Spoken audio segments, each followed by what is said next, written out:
خۆشەویستانی کورسات نیوز سڵاوتان لەبێ لەگەڵا و کارانم بێکەوە پانۆڕامایی ئەم شەوتان پێشکەش دەکەین. ئەم هەرێمی کوردستان و هەم عراقیش ئەم بەغداش لە دۆخێکی ئاڵۆزدان. هەرێمی کوردستان لە بەردەم چەق بەستنی پێکێنانی کابینەی حکوومەتی هەرێمی کوردستاندا و دوێنێش قوبا تاڵەبانی ڕایگەیان کە بەم شێوەیە حکوومەتداری بەڕێوە ناچێت بە شێوەی کاتی و بە شێوەی کار بەڕێکەری. مەجگەلەوەی لایەنە سیاسەکان تا ڕادێک چونەتە دۆخێکی ئاڵۆزەوە بێ بۆ دیاریکردنی پۆستی سەرۆکوەزیران ئەویش دوای تویتەکەی دۆناڵد ترامپ. هەرێمی کوردستان و عراق لە بەردەم چه ئاڵۆزیەکی دیکەدان وەروەها یەکێتی نیشتیمانی کوردستان وەک هێزێکی سەرەکی سەرساحەی سیاسی عراقی دەیەوێت چۆن ئاڵۆزیەکان کەم بکاتەوە و کاریگەری لەسەر ژیان و گوزەرانی هاوڵاتیان نەبێت. بە سوپاسێکی زۆرەوە بەڕێز لوقمان وەردی ئەندامی سەرکردایەتی یەکێتی نیشتیمانی کوردستان بۆ تاوتوێکردن و زانیاری و شرۆڤەیە و بابەتە لاولێرە و لەگەڵمانە بێت. بەڕێز کاک لوقمانم کاتت باش سڵاوت لێبێ سوپاس بۆ بەشداریت لە پانۆڕامادا. ئەمەوێ پرسیار لەوە بکەم کە بەڕاستی یعنی سەرەتا ئەو هەڵسەنگاندن بۆ دۆخی عراق و هەرێمی کوردستان بۆچی دۆخەکە بەو شێوەیە خەریکە گاتە کارتی ئاڵۆز؟ بەناوی خی گەورە و میهرەبان سڵاو لە ئێوە سڵاو لە بینەرانی عزیز بە خێریش بیتەوە مامۆستازانە ماندوو نەبیت. لە ڕاستیدا دۆخی عراق و ناوچەکە خۆتەزانی دۆخێکی ناسەقامگیری سیاسی ڕووی لە ناوچەکە کردیا کە چاوەڕوانی پێشهات و ڕوودا و گۆڕانکاری تازە لە ناوچەکە ئەکرێ. بۆیە ئێمە هەمیشە لە گفتوگۆکانماندا لە لێدوانەکانماندا لە کۆبوونەوە فەرمی و نافەرمیەکاندا جەخت لەسەرەوە کراوەتەوە ئەبێ کورد بۆ ئەم قۆناغە و پێشاتە تازانەی کە لە ناوچەکە ڕووەدا خۆی ئامادە بکە وەخۆ ئامادەکردنیش لە سۆری هەمویانەوە بە ڕێخستنەوەی ناوماڵی خۆی و بە یەکێتی و یەکڕوویزی خەڵک و هێزە سیاسیەکان بەدی دێت. خۆشبەختانەوەی ئێمە بینیمان یەکێتی و یەکڕیزی خەڵک لە دەرەوەی هێز و لایەنە سیاسیەکان لە ڕۆژانی ڕابردوو بەهۆی پشتیوانیکردن لە ڕۆژاوای کوردستان خەڵکی کوردستان ئەتوانم بڵێم دۆخێکیان دروست کرد کە لە ماوەی 100 ساڵی ڕابردوودا ئەم یەکێتیی کوردان ئەم یەکگرتووی کوردان بەم شێوازە کاریگەریە بەم شێوازە یەکگرتووە بوونی نەبووە. ئەمە ئاماژەیەکی یێزگار دڵخۆشکەر بوو. ئەمە وەرچەرخانێکی یێزگار گەورە بوو لە ژیانی سیاسی کووردا. ئاماژەی یێزگار گەورە و دڵخۆشکەر بوون کە چاوەڕوان ئەکرا هێزە سیاسیەکانیش بۆ وەڵامدانەوەی ئەم یەکێتی و یەکریزی خەڵکی کوردستان ئەو حەماسەت و جۆش و کوڕۆشەی گەنجان وەڵام دەرەوەی بە یەکێتی و یەکریزی هێزە سیاسیەکان هەبوو بێ وەلانانی ناکۆچیەکان کردنەوەی لاپەڕەیەکی تازە بە یەکگرتووی ڕوبەڕووی قۆناغی تازە ببینەوە داکۆچی بکەین لە ماف و داوا و داخوازیەکانی خەڵکی کوردستان. بەڵێ کاک لوقمان ینی حکوومەتی هەرێمی کوردستانیان ئەمڕۆ بە ڕوونترەوە قسە بکەم لە دوای ئەوەی هاوپەیمانێتێک یان ڕێکەوتنێک لە نێوانی یەکێتی نیشتیمانی کوردستانەوەی نوێدا دروست بوو پارتی دموکراتی کوردستان لیستێکی بڵاو کردەوە میدیاکانیان کە یەکێتی نیشتیمانی کوردستان داوای کۆمەڵێک وەزارەتەکە لە حکوومەتی داهات و کابینەی حکوومەتی هەرێمی کوردستان لە بەرامبەردا سەرۆکاتیەکان بۆ پارتی دموکراتی کوردستان بێت. ینی ئەم بابەتە ڕاستی تێدا هەیە یان ئێستا یەکێتی وەکو 38 کورسی مامەڵاکە یان یەکێتی ونەوەی نوێ؟ ئەم بابەتەم بینی کە لە کەناڵێکی پارتی بڵاو بووبەوە. طبعاً ئەم هەواڵە سەر لەبەری ناڕاستە وام لیستە هیچ ئەساسێکی تێدا نییە. یەکێتی نیشتیمانی کوردستان ئەگەر داوا و داخوازیەکی هەبێ داوا لە کەس ناکە. یەکێتی هێزێکی براوەیە دائەنیشین مفاوەزاتەکەین وەکو دوو هێزی براوە بەیەکەوە حکوومەت تەشکیلەکەین. بۆیە من جگە لەوەی کە بلەنجیکەوە ئاگادارم لە شێوازی داوا و داخوازیەکانی یەکێتی بۆ پێکێنانی کابینەی تازە و جگە لەوە تەکیدیشم لە سەرچاوەیەکی نزیک لە وەفدی دانوستانکاری یەکێتی نیشتیمانی کوردستان کردەوە کە ئەم لیستە هیچ ئەساسێکی نییە و ئەمە هەواڵێکی چەواشەکارانەیە و ئەمە بۆ چەواشەکردنی ڕای گشتیە و بۆ لەباربردننی گفتوگۆکانە و ئەمە ئامانجێکە بۆ ئەوەی کەوا زیاتر گفتوگۆکانی پێکێنانی حکوومەتی هەرێمی کوردستان و پرسی هەڵبژاردننی سەرۆک کۆمار و شەراکەتمان لە حکوومەتی فیدراڵی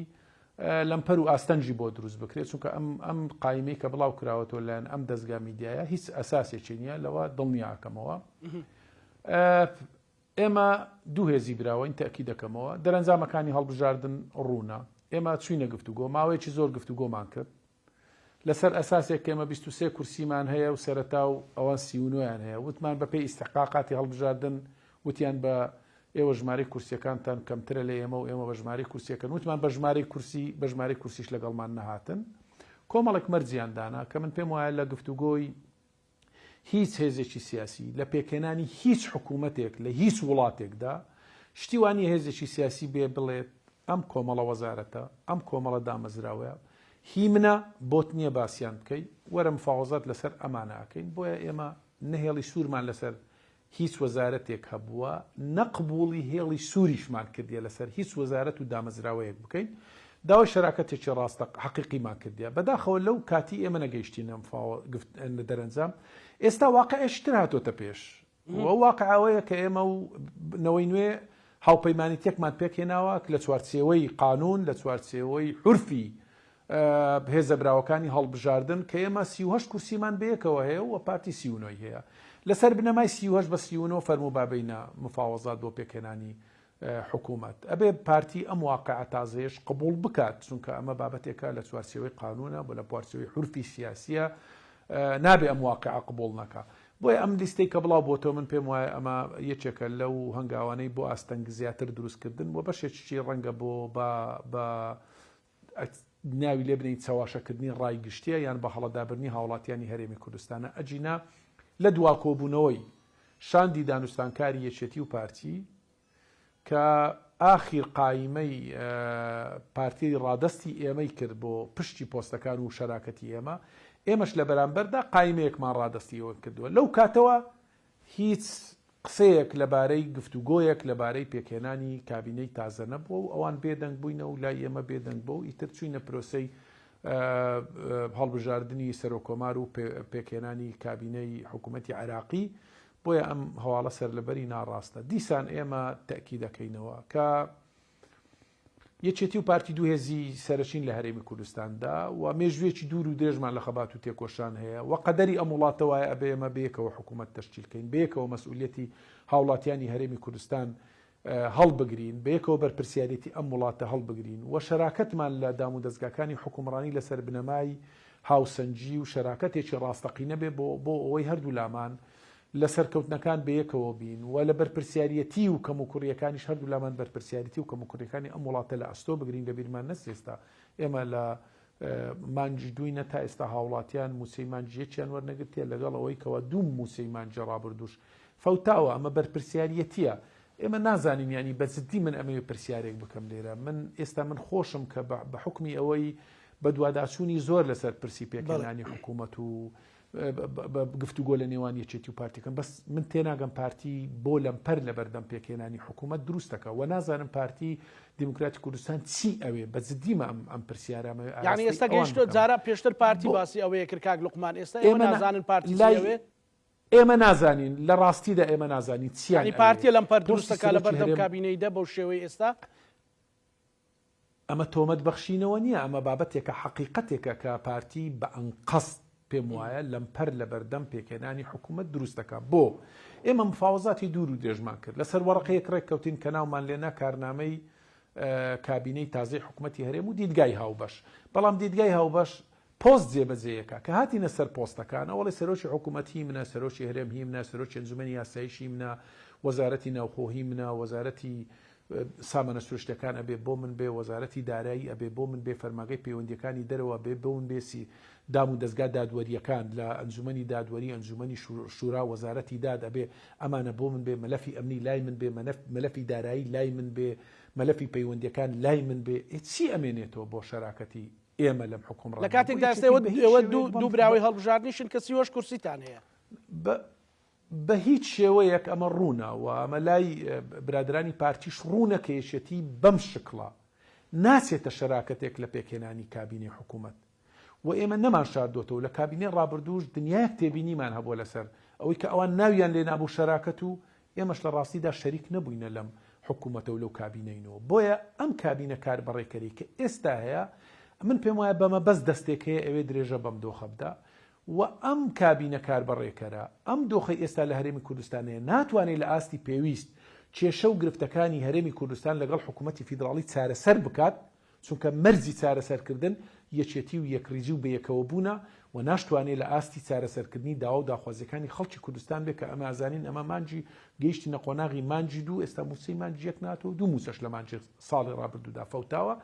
بۆیە ئێمە پێمان وێ ئەمە دەستێکە و بڵاوکردنەوەی ئەو وەڕەقانە فڕەدانی ئەم قسانەش دیسان بەمە بەستە بۆ ئەوەی کەوە پرۆسەی گفتوگۆ پەک بخێ وێ ڕای ئەوە تۆ سیرکە هەموو ئەو پۆستانەی کە من باسم کرد لە هەرێمی کوردستان لەدەست خۆیانە کەچی لەو سەری چاویش ئەبرنا پۆستی سەرۆک کۆمار و ئەبێ سەرۆک کۆمار یا بۆ ئێمە بێ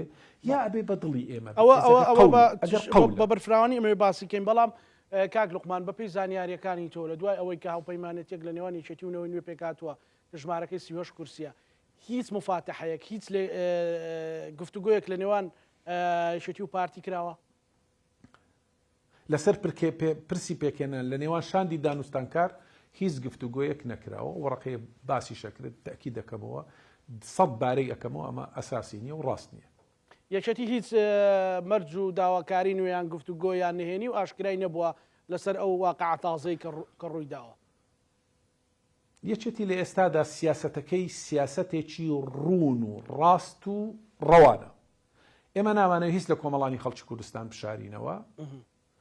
ئێمە هیچ هێزێکی سیاسین خۆمان بە بەرپرس دەزانین بەرامبەر بە خەڵکی کوردستان و پایەکی گرنگین لە پایەکانی حکومڕانی لە هەرێمی کوردستان و ئەمانەوەی حکوومەتێکی شەراکەتی هاوبەش هاوسەنگ پێک بێت لە هەرێمی کوردستاندا هەردوو لامان بەیەکەوە بەرپرسیارەتی خەڵکی کوردستان ئەم پێشاتانی کە دێتە پێشمان هەڵبگرین ئێمە لەسەر ئەم بنەمایە ئەمانە شەراکەت بکەین هێڵی سوورمان لەسەر هیچ نییە هێڵی سووریش قبول ناکەین لەسەر هیچ دامەزراوەیەکە بێ لەسەر ئەم بنەمایە مەچوینەتە گفتوگۆ بەڵام تۆبەی کۆمەڵێک مەرز دابنێ و کۆمەڵک پێز پۆست بە مڵک و ئیستحقاقی خۆت دابنێ و ئیتر بتەوێ بە کۆمەڵێک پۆستی تریش شەراکەت بە هاوبەشەکەت بکەی ئەمە لە ئێستادا لە یەکێتی نیشتیمانی کوردستان قبول کراو نییە لەگەڵ ئەوەیدا کە ئێمە پەرۆشی پێکێنانی کابینەین چونکە بیرمان نەچێ ئەم حکوومەتە لە ئێستا ئەگەر بکەوینە گفتوگۆ ڕەنگە چەند مانجێکی بووێ بۆ پێکێنانی حکوومەت ساڵێک و ئەوە تقریبا 3 مانگ ڕۆیشتووە حکوومەتەکە 2 ساڵ و نیوی ئەمێنێ بۆ ئەوی بەردەوام بێ کابینە کە تەسەوەڕ ناکەم بە 2 ساڵ و نیو حکوومەت بتوانێت کارنامەیەکی خۆی وەکو پێویستە جێبەجێی بکە بۆیە ئەم ئیدامەدانە بەم دۆخە چەق بەستووە من پێم وایە بەشێکی بەمە بەستەکە بە هەرگیز لە بەرژەوەندی خەڵکی کورد ئەم دۆخە درێژەدان بەم دۆخە هەرگیز لە بەرژەوەندی خەڵکی کوردستان نییە کەواتە ئەوە بڵێم ئەفو کاک لوقمان ینی ئەوە بڵێم کە سیناریۆکانی بەردەم ئەم دۆخە چەق بەستوە چین ئەوەی لای ئێمەیە یەک ئامانزە ئەویش ئەوەیە پێکێنانی هەرچی زووە کابینەی حکوومەتی هەرێمی کوردستانە تەبعیلکردنەوە و وەکەرخستنی پەرلەمانی کوردستانە وەکو دامەزراوەیەکی تەشریعی وەکو نوێنەرایەتی خەڵکی کوردستان و چەسپاندنی یەکێتی و یان دەستەبەرکردنی یەکێتی و یەکریزی خەڵکی کوردستان و هێزە سیاسیەکان لەسەر هەمویانەوە یەکێتی و پارتی کە مەسئولیت و بەرپرسیارەتی ئەم قۆناغەمان لەسەر شانە بۆ ئەوی ڕوبەڕووی ئەم قۆناغە ببین و خۆمان ئامادە بکەین بۆ گۆڕانکاریەکان چونکە بیرمان نەچێت هێزەکان و پارچەکانی تریش لە کوردستان چاویان لە پشتیوانی و لە هاوکاری هەرێمی کوردستانە بۆیە ئەم یەکێتی و یەکریزی خەڵک ئەبوایە وەڵامدارەوە بۆ یەکێتی و یەکریزی خەڵک وەڵامدانەوە بۆ یەکگرتنی خەڵک ئەبوایە بەوەلانانی هەموو ناکۆچەکان بە بەوەی کەوا بمانتوانی با یەکێتی و یەکریزی دەستە بەرکەین بەڵام خۆت زانی چەپڵە بە یەک دەست لێ نادرێ مە خواستی یەکێتیە بەڵام ئەم ڕوحیەتە و نەفەسا کە لە یەکێتی نیشتیمانی کوردستاندا هەیە ئەبێ لە تەڕەفی بەرامبەریشدا هەبێ ئەمە لە تەڕەفی بەرامبەردا نایبینین لە ڕاستیدا نایبینەوەی ئەیبینین لەم پەر دروستکردنە کۆمەڵک مەرزی قورس دانانە و ڕۆژ بە ڕۆژ زیاتر هەوڵە درێ ینی ئەم بابەتە چەق بەستووی کە بۆ پێکێنانی کابینەیە درێژەی پێ بدرێت کە ئەمەش بە هیچ شێوەیەک لە بەرژەوەندی خەڵکی کوردستان لە بەرژەوەندی ئایندەی حکومڕانی لە هەرێمی کوردستان دانیە تۆ سیر کە دوێنێ و پێرێشاندێکی چوارچەوەی هەماهەنگی سەردانی هەرێمی کوردستانی کرد لەگەڵ سەرکردایەتی پارتی و لەگەڵ سەرکردایەتی یەکێتی نیشتیمانی کوردستان کۆبوونەوە بۆ پێکێنانی حکوومەت. تۆ سیر کە ینی سونەکان ڕیزەکانی خۆیان یەک خستیا، شیعەکان ڕیزەکانی خۆیان یەک خستیا، مالیکی خاوەنی 11 کورسیە لە ناچوارچەوەی هاوپەیمانێتیە کەچی کاندیدیان کردووە بۆ پۆستی سەرۆکی حکوومەت. پێشووتر سوودانی خاوەنی ژمارەیەکی زۆری کورسی و نوێنەر نەبوو لە پەرلەمانی عراق، بەڵام چوارچەوەی هەمانجی کاندیدیان کرد و کردیان بە سەرۆک وەزیران. کەچی لە هەرێمی کوردستانەوەی ئەو گوزارەیە من پێم وایە پێچەوانەی هەموو ئەو عرف و عادەتانەیە کە هەندێک بنەمای شەراکەتیان لەسەر دروستە بێ و حکوومەتیان لەسەر پێک دێ. بۆیە ئەمە لای ئێمە لێت ناشارمەوە مای نیگەرانیە، پێمان ناخۆشە و پێشمان وایە ئەمە کێماسی و کەم و کوڕیەکی یەجگار گەورەیە لە هەلومەرجی ئێستادا دروستە بێ، بەڵام دیسان ئەڵێم خۆ چەپڵە بە یەک دەست لێ نادرێ. ئەو نەفەسا لە لای ئێمە هەیە ئەبێ لە تەڕەفی بەرامبەریشە بێت. تا ئێستا لە تەڕەفی بەرامبەر بەداخەوە ئەو نەفەسە نییە، ئەمە بەدی ناکەین. ئومێدەوارین لە بەیانیەوە ئەم نەفەسا بێ بۆی بتوانین بە یەک ڕۆژ ڕێککەوین. سیناریۆ هەیە کە هەڵبژاردننی پەرلەمانی کوردستان دووبارە بکرێتەوە و برادرانی پارتی ئەم دواخستنیان بۆ ئەوە بێ کە ئەو چەق بەستوێ بۆ ئەوە بڕوە. وەڵی من نازانم یعنی هەڵوەشانەوەی پەرلەمان کۆمەڵک چەند ڕێکارێکەیە بۆ ئەوە ئەگەر بابەتەکە دیسان کۆمسیۆنی عراق ماوەکەی بەسەر چووە و ئەگەر قەول بێ هەڵبژاردن دووبارە بکرێتەوە لە ئێستا ڕقەراریش بدرێ 1 ساڵی ئەوێ تا ئەم هەڵبژارد ناکرێت کە ئەو کات نزیکە بینەوە لە کۆتایی هێنانی مخولە دیسان ئەگە هەڵبژاردنیش بکرێتەوە ئەمەش ڕەنگە چارەسەر نەبی چونکە نەخشەی سیاسی لە هەرێمی کوردستان قورسایی و سەنجی هێزە سیاسیەکان دیارە یەکێتی نیشتیمانی کوردستان وەک هێزێکی سیاسی کاریگەری هەڵقوڵاو لە نێو دڵی خەڵکی کوردستان پایەکی گرنگە و خاوەن سەنگ و قورسایی خۆیە دە هەڵبژاردننی تر دووبارە بکەین و من پێم وایە نەخشەی سیاسی هەرێمی کوردستان گۆڕانکاری بەو شێوەیە بەسەر نایە کە هێزێکی سیاسی بتوانێت بە تەنها حکوومەت پێک بێنێ. بۆیە باشتر وایە لە زیاتی بیر لە هیلاکردنی خەڵکەکەمان بکەینەوە، بیر لە بەهەدەردانی سەروەتی وڵاتەکەمان بکەینەوە، تەنازول بۆ یەکتیکردن، سازش بۆ یەکتریکردن. ئەمە من پێم وایە ئەمە دەرچە ڕاستەقینەکەی. ئەگەنە هەڵبژاردن چەند زاری تر ئەکرێ یەکێتی نیشتیمانی کوردستان حیزبی هەڵبژاردنە یەکێتی ئامادەیە هەموو کات بۆ هەڵبژاردن، بەڵام دیسانیش ئەڵێن بژاردەی هەڵبژاردننیش خواگە هەر ڕێک نەکەوین ئەبێ دەرچەیەکی تر بدۆزرێتەوە، بەڵام بژاردەی هەڵبژاردننیش لە ئێستادا من بە دووری ئەبینم چونکە کۆمسیۆن وجودی نییە. دۆخی عراق بینین بە چ شێوازێکە ئەنی چۆن تۆ ئامادەکاریەکەی بۆ هەڵبژاردنێکی تر ئەمەش بابەتێکی قورسە. من نازانم یعنی سیناریۆیەک هەیە ئومێد بە چییە کە درێژە بەم وەزعە ڕاهینە ئەدرێ لە نێوان ئێمەدا. من پێم وایە ئەمە بابەتێکی ڕاست و دروست نییە. باشتر وایە کە ئێمە بیر لە بەرژەوەندێ باڵەکانی میلەتەکەمان بکەینەوە. یەکێتی لە ڕابردووشدا هەمیشە من جاری تری زۆر باسم کرد قوربانی بە بەرژەوەندی حیزبیەکانی داوە و یەکێتی لە پێناوی یەکێتی و یەکڕزی خەڵکی کوردستان لە پێناوی ئەوەی کەوا ئەم دۆخە سیاسیە ناجێگیرەی لە ناوچەکەدایە خۆمانی بۆ ئامادە بکەین بۆ ئەوی کورد پارێزراوبی لەو گۆڕانکاریانە لە هەر چار دەورەمان ئاگر و ئاسنە بارێ باس لە جۆرەها سیناریۆ ئەکرێکە لە ڕابردوو لە داهاتوودا ڕوو بدا لە ناوچەکە بێ کورد خۆی یەکخا کورد بەچی ئەتوانەیە بە یەکێتی و بە یەکڕیزی چونکە لە ڕابردوودا ئەم حقیقەتە سەلماوە تەنها و تەنها ئێمە بە یەکڕیزی توانیتوان میلەتەکەمان لە قۆناغ و ڕۆژە سەخت و ناخۆشەکان دەرباز بکەین. ئەمە مەسئولیەتێکی گەورەی یەکێتی بە باشی درچی پێەکە، بەڵام دیسانی شەڵێمەوە ئەمە بە تەنها بە یەکێتی ناکرێت چێتی جوودی خۆیەکە، بەڵام ئەبێ ئیستیزابە لەلایەن لایەنەکانی تریشەوە بێ لەسەر و شەموشیانەوە پارتی کە یەکێکە لە هێزە سەرچیەکانی هەرێمی کوردستان. نیگەرانێک کە بەڕێزت باسی موچەت کرد کاک لوقمان، نیگەرانیەکان لەسەر دابەش نەکردنی موچە و تاخیربوونی ینی خەڵکی تەواو بێتاقەت و ماندوو کردو فەرمانبەران و مامۆستایان و هەمووانەی کە موچەخۆرن. هیچ هەواڵێکی هیچ خەبەرێکی لەبارەی موچە و هەم سیاسیەن و هەم دیداریە موچە مافێکی ئەرچی حکوومەتەوە مافێکی یاسایی و وەزیفی فەرمانبەرانی هەرێمی کوردستانە کە 30 ڕۆژجارێک موچە وەربگرن. ئێستا ئێمە بە حکومەوەی سەرقاڵی بابەتی ململانەینە لەسەر کۆمەڵی پۆست حکوومەت ناپڕژێتە سەر ئەوەی کەوا بێت داواکانی خەڵک جێبەجێ بکە. ئاخرەوەی کە پێشەچەکە باست کرد دوێنێ لە پێشوازیکردنی یەکێک لە وەفدەکان کە قوبا تاالبانی ئاماژەبەوەکە کە حکوومەت بەم شێوەیە ناتوانێت لە ئاستی داودا خوازیەکانی خەڵک بێ. فعلەن ئێمە ئەگەێستا حکوومەت هێرممان پێکێنا با و یەکێتی و یەکڕیز باینە تەسەوڕەکەم گرفتی موسەش چارەسەرە بوو سوکە زیاتر بە دەنگمانەواتن، بەڵام ئێستا ئەم حکوومەتە خەریکی بابەتی ترە لە زیاتی بابەتی موچە کامەت زۆر ماینی گەرانی ئێمەیە. موچە هاوڵاتیانی هەرێمی کوردستان ناکرێ هەموو ساڵێک 2 موچە 3 موچەی بفەوتێ کەمە هاوڵاتیانی زۆر هیلا کردو چونکە بیرمان نەچێ موچە جگە لەوەی کەوە ژیانی موچە خۆرانی پێبەندە جوڵەی بازار و ئاڵوگۆڕی بازرگانیش لە هەرێمی کوردستان زیاتر پەیوەستە بە موچەی موچە خۆران هەوڵ هەیە بۆی لە چەند ڕۆژی داهاتوودا موچە بێ بەڵام ئێمە ئەوە وەکو باسەکەم خەریکە مانجی دووە ینی چەند ڕۆژێک لە مانجی دوو ڕۆژتە تا ئێستا ئێمە موچەی مانجی یەکمان وەرنەگرتیە ئەمانە و دەیان کێشەی تر هەر بابەتەکەم موچە نییە ئەی کێشەکانی کەرکووک و ناوچەکانی دەرەوەی ئیدارەی هەرێمی کوردستان ئەی شەراکەتمان لەوێ ئەی پارێزگاریکردن لە پارچەکانی تر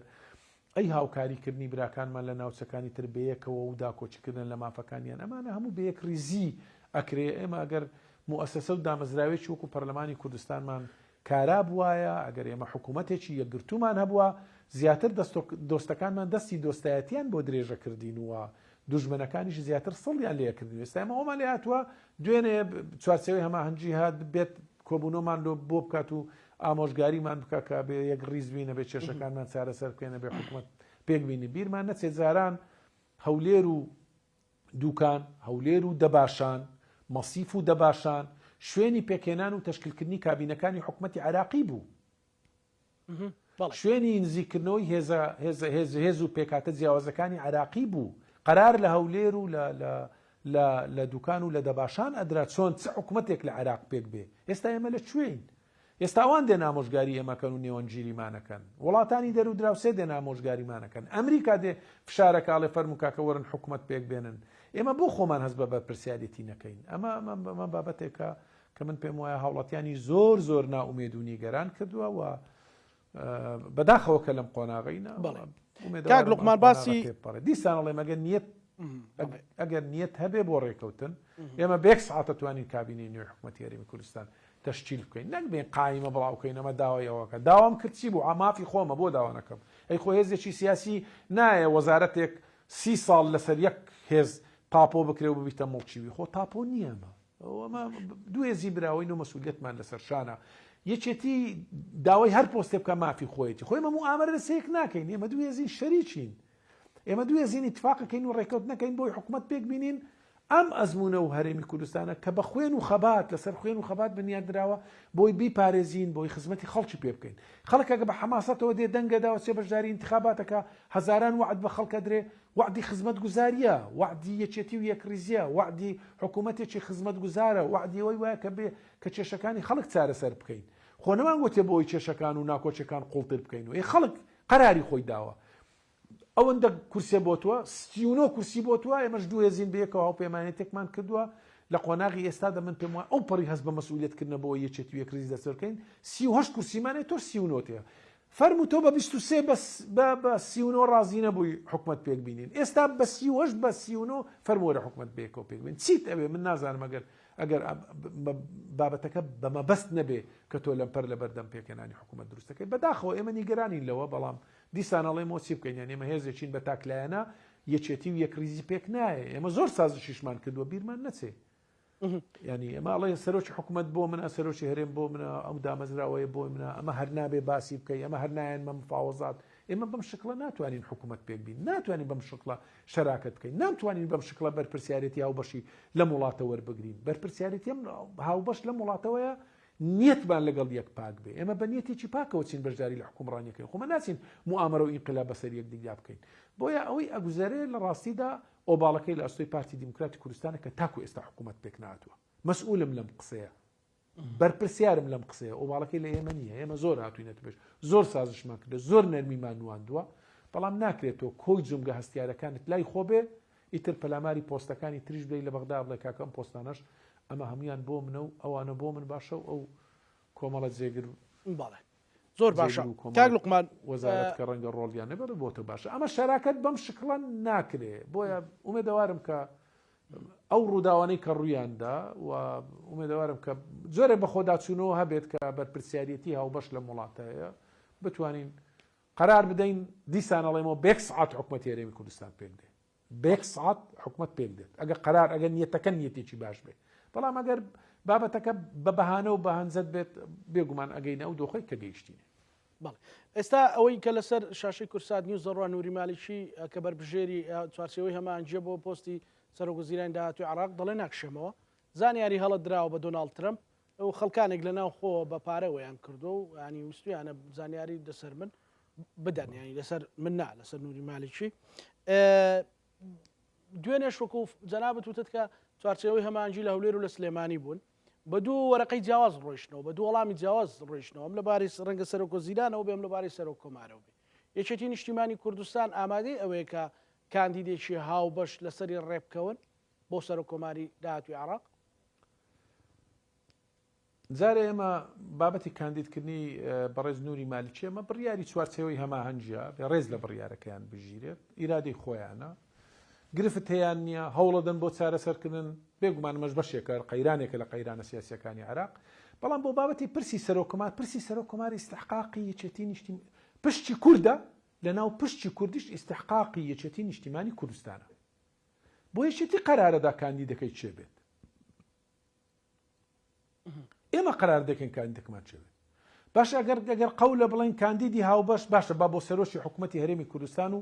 سەرۆشی هەرێمیش بین کاندیدی هاوبەش دیاریکەین بۆ هەر سێ پۆستەکە بەسەر چاو ئێمە ڕازین هەر سێ پۆستەکە پۆستی گرینگن پۆستی مهمن و سەرۆشی حکوومەتی هەرێمی کوردستان و سەرۆشی هەرێمی کوردستان و سەرۆک کۆماری عێراق بابین لەسەر کاندیدی هاوبەش ڕێککەوین بەڵام تۆ بێی سەرۆکی حکوومەت و سەرێمی هەرێم بە تاکلایانە بۆ خۆت دیاریکەی و بەشتێک یەک سەرۆکایەتی کۆمار پشتی یەکێتیە بە کاندیدی هاوبەشتە بێ بچین من پێم وایە یەکێتی نیشتیمانی کوردستان قسەی خۆی کردووە ئەماگە بەهانە دروستکردن و لەمپەر دروستکردن نەبێ بۆ پرۆسەی سیاسی چلێک دانەوێشتر هەیە من لە تۆ پرسم چیلێک دانەوێشترێ لە هاوڵاتیانە پرسم هاوڵاتیان هەرێمی کوردستان باو وەڵامی ئەمە بدەنەوە بۆ ئەبێ بۆ سەرۆک کۆمار کاندیدی هاوبەش بێ بەڵام بۆ سەرۆشی حکوومەتی هەرێم کە پەیوەندی بە ژیان و گوزەران و خزمەتگوزاری هەرێمی کوردستانە بۆ سەرۆکی هەرێمی کوردستان کە تەمسیل و نوێنەرایەتی هەرێمی کوردستانەکە کاندیدی هاوبەش نەبێت ئەگەر وایە فەرموو بە هەر سێکمان لەسەر کاندیدی هاوبەش ڕێککەین بۆ هەر سێ پۆستەکە بەسەر ئەو چاوانە بەڵام تۆ ئەوانە بە مەرکەزی دابنێ و دوو کەست بۆ دانا بم ثابت ئەوە ئی خۆمە بەڵام ئەبێ لە سەرۆک کۆماری ڕای من فەرز بێ و بەبێ بە قسەی من بێ من پێم وایە بەم شێوەیە من ناگەینە نەتیجەیەکی باش وە سەرنجام ئەبێ هەر کەس بە کاندیدی خۆمان بچێنە بەداخەوە کە ئەمە ڕووداوگەلێکە زۆر پێمان ناخۆش چونکە سەرۆکی خۆیان ئەوان لە بیداتی مفاوەزاتەکە کە باس لە پۆستەکانە کرا برادرانی پارتیان و سەرۆکی هەرێم بەرامبەر سەرۆک کۆمارە باش ئەگەر قەول لە سەرۆکی هەرێم بەرامبەر سەرۆک کۆمارە کە پێشووتر ئیتفاقێکە بووە ئەگە بوو بیتە عورفێکی سیاسیش سەرۆکی هەرێم لای پارتی بێ سەرۆک کۆمار لای یەکێتی نیشتیمانی کوردستان بێ مادام تۆ دەسەڵاتت هەیە خۆت کاندیدی خۆت دیاریکەی منیش دەسەڵاتم هەیە کاندیدی خۆم دیاریکەم بۆ شەراکەت بەتوو بکەم خۆ کاندیدیشمان یەکێکە لەسەر کردە و پیاوەتێ کۆشەرەکان کە خزمەتکاری خەڵکی کوردستانە بە پێ و دەسەڵاتانەی کە لە سەرۆکایەتی کۆمارێ بەکاریان دێنێ بۆ دیفاع و داکۆچکردن لە خەڵکی کوردستان باش بۆیە ئەمە ئەگە بەهانە دروستکردنەوەی بەهانەگرتن نەبێت چ شتێکە خۆیەکێتی یارمەتیشیدان بۆ هەڵبژانی جێگری دووەمی سەرۆکی پەرلەمانی عێراق کەمە پێمان وابوو تۆ جێگری سەرۆکی پەرلەمانی عێراق بۆ خۆت بێت و پۆستەکانت بۆ خۆ بن و ئێستا بەی داوای سەرۆکی کۆماریش بکەی و کاندید بەرامبەری من دابنێ و بێی لە هەرێمی کوردستانیش کۆمەڵک مەرز دابنێ بۆی حکوومەت پێک بێنم پۆستە ئەساسیەکانت بۆ خۆ بێ و بە کۆمەڵک پۆستی لاوەچی یەکێتی ڕازی نابێ خۆم پەیامە بێ گەیشت بێ یەکێتی شەراکەتی ئەوێ پارتی سێ دروشمی هەڵگرتووە بۆ عێراق شەراکەت و هاوسەنجی و تەوافق بابێ ئەو سێ دروشمەی لە هەرێمی کوردستان جێبەجێ بکە گورگ و مەڕ پێکەوە ئاوێ خواتەوە ئاشتی و ئاشتەوایی کۆمەڵایەتی دەستەبەرە بێت و حکوومەتی هەرێمی کوردستانیش بە 2 ڕۆژ پێک دێت بابێ بەس ئەو سێ دروشمە نیوەشی لە هەرێمی کوردستان جێبەجێ بکە ئەمە قبوڵمانە بە نیوەش جێبەجێ بکار قبوڵمانە بەڵام جێبەجێ کردووە نەخێر جێبەجێی نەکردووە جگەلەوەی لێرە جێبەجێی نەکردووە بۆ عێراقم دروشمە هەڵگرتووە لەوێش کاندیدی بەرامبەر بە یەکێتی نیشتیمانی کوردستان دیاری کردووە کە ئێمە زۆر نیگەرانی کورد بەو پەرتەوازەیەی لە دۆخی ئێستادا لە بیرمان نەچێکە هەلو مەرجەکە زۆر جیاوازە بەم دۆخە کورد لەوێ خەریکی شەڕی ململانەیە لەسەر پرسی سەرۆک کۆمار لە ڕاستیدا پارتی غەدرێکی گەورە لە پرۆسەی لە یەکێتی و یەکریزی خەڵکی کوردستان و هێزە سیاسیەکان و مێژووی پەیوەندیەکانی 30 ساڵی ڕابردوو بە تایبەتی لە 2005 تا ئێرە لەگەڵ خۆی لەگەڵ یەکێتی نیشتیمانی کوردستان لە ململانەی سەرۆک کۆمار غەدرێکی گەوراکە غەدر لە کوردەکە دوایە لە یەکێتیەکە یەکێتی بەشی ئەوەی دەرەقەتی خۆی دێ دیفاع لە خۆی بکە بەڵام غەدر لە کوردەکە غەدر لە یەکێتی و یەکریزی کوردەکە لە بەغداکە ئەوەندە داکۆچی ئەکا لەسەر پۆستێک کە ئیستحقاقی خۆی نییە ناکرێت سەرۆکی حکوومەت و سەرۆکی هەرێم و سەرۆک کۆماریش بە ئیستحقاقی خۆی بزانێت ئەمە ممکن نییە چونکە قەول بێ ئەو حوت کورسی بێت ئێمەش هاوپەیمانێتێکمانەیە لە بەغداش 21 کورسین لە هەرێمی کوردستانیش 38 کورسین وەکو یەکین خۆ ئەبێ عەدالەتە باسی عەدالەت ناکە باسی استحقاقی هەڵبژاردن ناکە باشەکە بەپێی استحقاقی هەڵبژاردنە فەرمووی استحقاقی هەڵبژاردن لە کوێی ئەو گفتوگۆ ئەو شەراکەتانەیە کە ئەو ئێوێ لەگەڵ ئێمە بیکات بۆیە ئەمە غەدرێکی گەورەیە لە ڕاستی کاک لوقمان سیناریۆکێ یان باسێکەیە کە باز لەوە ئەکرێت کە بۆ نمونە مەسەلەن عکس بکرێت پێچەوانە بکرێتەوە پۆستی جێگری سەرۆکی پەرلەمان و وەزیری ئاودانکردنەوە وەزیری دەرەوە بۆ یەکێتی نیشتیمانی کوردستان بێ بەڵام پۆست سەرۆ کۆمار بۆ پارتی بێ پارتی هیچ شتێکی وەهای پێشنیاز کردو بۆ یەکێتی بە پێی زانیاریەکانی بەڕێزت آخر بۆ ئەو بێ ینی بۆ ئەو بێ بەسەر چاوبا بۆ ئەو بێ با لێرە سەرۆکی هەرێم بدات یەکێتی نیشتیمانی یخۆ ناکرێت یەکێتی نیشتیمانی کوردستان لە هەر سێ سەرۆکایەتەکان لە ڕئاسەت و لە سەرۆکایەتێک و جوودی نەبێ بۆ ئەو بێ ینی پرسیارەکەم لەبەر چی و ئامان چیە و مەرام چیە لەوە یعنی ئەگەر قەول بێت لەسەر کێشەکانی هەرێمی کوردستان بێت ئەی باشە جێگری سەرۆک وەزیرانی عێراق و وەزیری دەرەوە و لە کابینێ ڕابردوو وەزیری مالیە لە دوو خول وەزیری مالیە هی پارتی نەبووە کێشەدارایەکانی هەرێمی کوردستان بەردەوام نەبووە ئەی وەزیری ئاوادانکردنەوە هی پارتی دیموکراتی کوردستان نیە جێگری سەرۆکی پەرلەمانی پارتی نییە وەزیری دەرەوە جێگری ڕئیس وەزەرای عێراقی هی پارتی نەبووە نوێنەراتی پارتی نەبووە ئەی بۆ کێشەدارایەکانی هەرێمی کوردستان وەکو خۆی ماوەتەوە ئامان چییە لەوەی کە ئەو پۆستانە بداتە ئێمە ئاڵوگۆڕ بکەین بەسەر چاوان ئێمە ئەو پۆستانە ئاڵوگۆڕەکەین لە بەغدا بەڵام بابین لە هەرێمیش پۆستەکان ئاڵوگۆڕکەین ئەیکەین بۆ نا لە هەرێمی کوردستانیش ئەما 38 کورسین و 39 کورسیە سەرۆکی حکوومەت هەرێمی کوردستان با پشتی یەکێتی نیشتیمانی کوردستان بێ سەرۆک کۆمار با پشتی پارتی بێ نەخێر سەرۆکی هەرێم با پشتی یەکێتی نیشتیمانی کوردستان بێ بە 38 کورسی بە 39 کورسی با پۆستی سەرۆک کۆماری پارتی دیموکراتی کوردستان بێ بەڵام ناکرێتەوە بڵێ بەشی خۆم بۆ خۆم لەوەی تۆشە خۆم ئەمە ناکرێت ئەمە شەراکەت بەم شکڵە ناکرێت و یەکێتی ئەو خۆشی ئەزانێ ئەگەر یەکێتی بەم شکڵە نایەتە ڕازی نابێ بەم شکڵە و دیسان تەکید دەکەم یەکێتی بەشیەوەی هەیە دیفاع لە خۆی بکەوە دیفاعەکە و یەکێتی شەراکەتێکی هەیە هێزێکی کاریگەرە لەسەر ئاستی عێراق و پەیوەندیەکی قوڵ و دێرینی هەیە لە سەرۆک مامزەلالەوە کۆمەڵێک پەیوەندی علاقاتی بەهێزمان لەسەر ئاستی عێراقەوە بۆ ماوەتەوە هەم یەکێتی نیشتیمانی کوردستان لە دوای کۆنگرەی پێنجەوە بە سەرۆکایەتی سەرۆک بافڵ تاڵەبانی سیاسەتێکی ژیران و حەچیمانەی لەگەڵ بەغدادا پەیڕەو کردووە ئێمە قوڵایی استراتیجی و پەیوەندیەکی قوڵمان لەگەڵ بەغدا هەیە بەڵام دیسانیش ئێمە ئەمانەوێت بەیەکگرتووی بچین ئەمانەوێت بێک کاندید بچین ینی پارتی حەقا غەدر ئەکا ئەگەر پشتیوانی لە کاندیدی یەکێتی نیشتیمانی کوردستانەکە غەدر لە پرۆسەی سیاسی لە هەرێمی کوردستانەکە غەدر لە یەکێتی و یەکریزی ناوماڵی کوردەکە غەدر لە قوربانیدانی خەڵکی کوردستان و لەو یەکێتی و یەکریزیەکە ئەگەر لە بەغدا پشتیوانی لە کاندیدی یەکێتی نیشتیمانی کوردستان نەکا بۆ سەرۆک کۆمار بۆ نایکانی لەبەر چی نەیکات سەرۆکایەتی کۆمار لای یەکێتی نیشتیمانیە بێ لێرە پۆستی تر لای ئەوە بێ بەیەکەوە مەسئولیەتی ئەم خەڵکە و ئەم وڵاتە هەڵەگرین خەڵکی کوردستان چاوی لەوەیە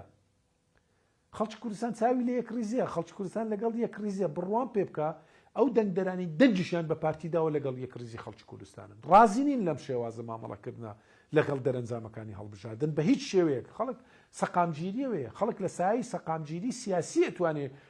ئەوێ ژیان و گوزەرانی خۆی لە هەرێمی کوردستان بەڕێ بکە بازار و استقراڕێتی بازار خۆشگوزەرانی ژیانێکی شایستە و خۆشگوزەرانی لە سایەی یەکێتی و استقراڕیەتی ئەبێ لە هەرێمی کوردستان لە سایەی یەکریزی خەڵکی کوردستان ئەبێ دیسان ئەڵێم ئێمە بینیمان دوێنێ و پێرە خەڵک چی نەکرد بۆ یەکێتی و یەکریزی کوردان ئەو تێکدانی ئەکە خەڵک داوا لە بەرپرسەکانیان هێزە سیاسەکانە کا بەڕێز کاک لوقمان ئێوە خۆتان بە ینی خەتابار نازانن کە دروست نابێ مەسەلەن هەنگاوتان بۆ ئەو یەکریزی و یەک دەنجێناوە لە ئاستی هەرێمی کوردستان لە ئاستی بەغدا کاکە ئێمە زۆر چوینەتە پێش بۆ یەکێتی و یەکریزی من ئێستا نمونەیەک بۆ دێنمەوە ئەی لێمە لە کەرکووک چەند داوای یەکێتی و یەکریزیمان کرد بۆ پارێزگاری بەدەستێنانی پارێزگارێکی کورد لە کەرکووک ئێمە پەنامان بۆ هاوپەیمانێتی لەگەڵ لیستە عەرەبیەکان بێناوە و دوو ئەندامی ئەنجومەنی پارێزگای هەیە پارتی ئامادە بوون دەنگ بە عەرەبێکی شۆڤێنی بدەن ببێتە پارێزگاری کەرکووک ئامادە نەبوون دەنگ بە برایەکی خۆیان بدەن کورد کە لە خوێنی خۆیانە پارێزگاری لە کورد بکە ئەمە لەکوێ یەکریزی شوێنی ئەبێتەوە لە مووسڵ یەکێتی کورسی هێناوە ئێمە ئیستحقاقمان بەرکەوتووە ڕێگرە لە ئیستحقاقی یەکێتی نیشتیمانی کوردستان ئەمە لەکوێ شوێنی لە یەکریزی ئەبێتەوە یعنی لە مووسڵ یەکریزی ناوێ لە کەرکووک یەکریزی ناوێ لە هەرێمی کوردستان یەکریزی ناوێ بۆ بەغدا ئەڵێ دەبی بە قسەی من بی و باکوور بە یەک لیستی و کاندیدی هاو بەشمان هەبێ ئەمە لە چی تەباوی یەکریزی شوێنی ئەبێتەوە کاکە خۆمە لە ڕابردوودا بەدەست کۆمەڵێک گرفتی یەزگار گەورە لەم شێوازە شەراکەتە ناڵاندوومانە لێت ناشارمەوە بەڵام لە پێناوی خەڵکی کوردستان لە پێناوی یەکریزی لە پێناوی پاراستنی قوارەی سیاسی هەرێمی کوردستان لە پێناوی دەرباسکردنی خەڵک لە قەیرانی دارایی و بابەتی خزمەتگوزاری نەمانویستە قسە بکەین ئەگەن ئێمە تێبینی یەزگار گەورەمان هەبووە لەوەی خۆ خەڵکی کوردستان ئەوە هەمووی ئەمە ڕوونە لای خەڵکی کوردستان ئەمە لەکوێ شوێنی ئەبێتەوە تۆ لە هەرێمی کوردستانیش هەرچی جومگەی هەستیارە بۆ خۆتی دابنەی بێ لە بەغداش چاوت لە پۆستەکانی یەکێتی نیشتیمانی کوردستان بێ لە کەرکووچیش هاوکاریم نەکەی نەک هاوکاریم نەکەی تا ئێستا من تۆ قسە لێ ئەەکەین دوو ئەندامی ئەنجومەنی پارێزگای هەیە لە کەرکووک تا ئێستا پەیوەندیان بە ئەنجومەنی پارێزگای کەرکووک کۆ نەکردیە لە ڕاستیشدا کەرکووچەکان لەبەر ئەوەی قیادەیەکی یەکێتی نیشتیمانی کوردستان لەوێ داکۆچی لە مافی کەرکووچەکانەکە خزمەتگوزاری پێشکەشی کەرکووچەکانەکە خەڵک لە دوا هەڵبژاردننی پەرلەمانی عێراق وەڵامی ڕاست و دروستی یەکێتی نیشتیمانی کوردستان دایەوە کە یەکێتیان هەڵبژارد چونکە سیاسەتێکی ڕاست و دروستی خزمەتگوزاری بوو لە کەرکووک پێشکەشیانەکەن تا ئێستا دوو ئەندامە ئەنجومەنی پارێزگارە کوردەکەی لە لیستی پارتینە پەیوەندیان بە ئەنجومەنی پارێزگاری کەرکووکەوە نەکردووە ئەبوایە بەبێ قەید و شەرت پشتیوانیان لە کورد کرد بە ئەگەر ڕای خەڵکی کەرکووک و کەرکووچەکان و دەنگدەرەکانی خۆیانەوە ئەبووە بەبێ قەید و شەرت پشتیوانیان لە یەکێتی کرد لە کەرکووک بۆ بەدەستێنانی پارێزگاریش کوردی من ناچار بوو نێپچی ناوپەیمانی لەگەڵ لیستە عەرەبیەکان بکەین بۆی پارێزگاری مسۆگەر بکەین لە مووسڵیش دیسانڵێم تا ئێستا لێ نەگەڕینە قایمەقامی مەخموور کە لە پشتی یەکێتی نیشتیمانی کوردستانە ئیستحقاقی یەکێتی نیشتیمانی کوردستانە تا ئێستا لێ نەگەڕانە دەست بەکاربی ئەمە لە چی یەکریزی شوێنی بێتەوە کاک لەکوێ شوێنی ئەبێتەوە من لە هاوڵاتیانی هەرێمی کوردستان لە خودی خۆشیانە پرسم بۆیە یەکێتی و یەکریزی بەوە ئەکرێ کە ئێمە لە سەرتاسەری کوردستان لە کەرکووک بەیەکەوە بین لە مووسڵ دەستبار بۆ یەکتری ڕابگرین لە هەرێمی کوردستان حکوومەتێکی یەکگرتووی بەهێزدا بنین و ئەو کات لە بەغداش بەسەر چاو بە یەکێتی و یەکریزی مەتوانین دەستەبەری مافەکان بکەین ئێستا ماوامان لێ هاتووە هێزە عێراقیەکان کاچین سەردانیانەکەی دوو وەفدی دوو شان بەجیا ئەچێمە زۆر نیگەرانین لەوە زۆر نیگەرانە نێمۆک یەکێتی لەوە لێت ناشارمەوەیانی بۆ وەفدی جیاچین سەرۆ کۆمار پشتی یەکێتی نیشتیمانی کوردستان ئەوانش وەفدێکیانێنە ئەوان هێزەکانی تر ئامۆژگاری ئەەکەن بۆی ئەمە بڕۆن لە نێوان خۆتاندا ڕێککەون بۆ حکوومەتی هەرێم پێکناینن بۆ یەکریز نابن بۆ پشتیوانی لێک ناکەن ئەمە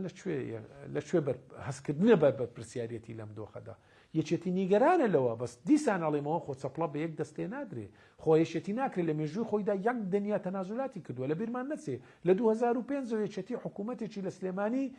لە پێناوی یەکێتی و یەکریزی تێکەڵ کردووە لەگەڵ هەورێل گەورەترین قوربانیدا ئێمە قەت مەسلحەتی حیزبی خۆی لەبەر چاو نەبوو یەکێتی کاتێک کە هاتبێتە سەر پاراستنی دەستکەوتەکانی هەرێمی کوردستان بەڵام خۆ دەبێت تەڕەفی بەرامبەریش بەو نەفەسە بیر بکاتەوە ئێکە بیر نەکاتەوە ئەو باڵە مێژوویەکە خەڵکی کوردستان بێ بزانین لە ئەستۆی چێە ناکرێت پەنجەی تۆمەت بۆ یەکێتی نیشتیمانی کوردستان لەم حاڵەتە ڕابچێشت دوا سەرنجی بەڕێز کاک لوقمان دوا سەرنجی من ئەوەیە ئێمە بەهۆی ئەو خەتەرەی کە لەسەر ڕۆژاوای کوردستان بوو ئەو هێرشە دڕندانەی کە کراسە ڕۆژاوای کوردستان بینیمان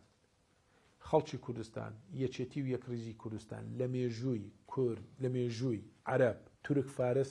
ئەوەی کورد یەکریزی بەدەستێنەوە لە مێژووی ئەم نەتەوانە لە دەوروبەرمانە ئەم یەکێتی و یەکریزە پێک ناتیە گەنجی کورد لە ڕێگای تەکنەلۆژیاوە